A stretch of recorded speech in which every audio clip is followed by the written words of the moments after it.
Newsshooter coverage of NAB 2024 is sponsored by Atomos, B&H Photo Video, and Atlas Lens Co.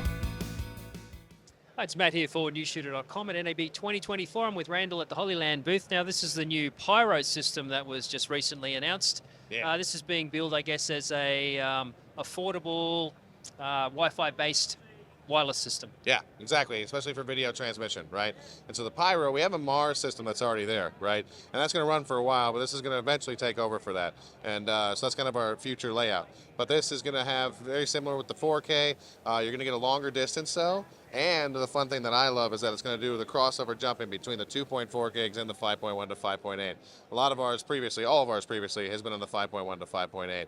So having the ability to choose one of the two bandwidths that's the most free in the moment gives you that less frame droppage, all the good stuff that you want out of everything, while still getting a good quality signal back and forth from camera to Video Village. In terms of latency and operating distance, do you have those figures? They haven't given me the full specs, so don't 100% quote me on these, right? But everything that I'm told with it, when you do the just two receivers, we're going to be upwards of 1,200 feet of range, line of sight. And then if you do the four receivers, which is another upgrade that we're going to have, that's going to be upwards of about 600. So it's a different broadcast mode is what we're going to call it at that point in time. And I played with the H already. It's a great little piece. This is going to be the H, which is the HDMI version only, right? And then we're going to come out with an S, which is going to be the SDI and HDMI, and then a 7-inch monitor to go along with the whole wireless convention there. In terms of, you can use these as a traditional transmitter receiver type of combination, but you can also use it with an app as well.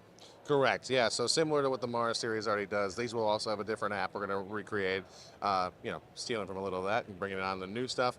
But yeah, having that ability to go to 4 apps up as well as the 4 receivers. So not necessarily upgrade, because we used to go to 4 apps in the Mars as well, but having the 4 hard receivers has been kind of the upgrade for that. And then again, the ability to go a longer range too, right?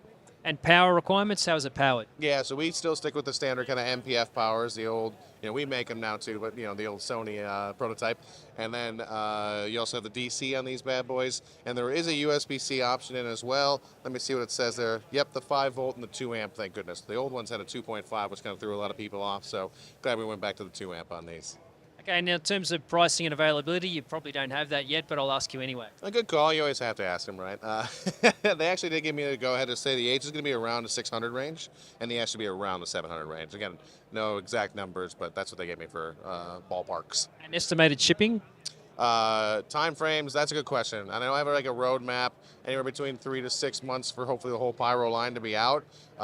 We know how product works, so give that another 3. So I'll say anywhere between 6 to 9 months, maybe even 6 to the year before everything's out fully, bugs worked out, all that good stuff.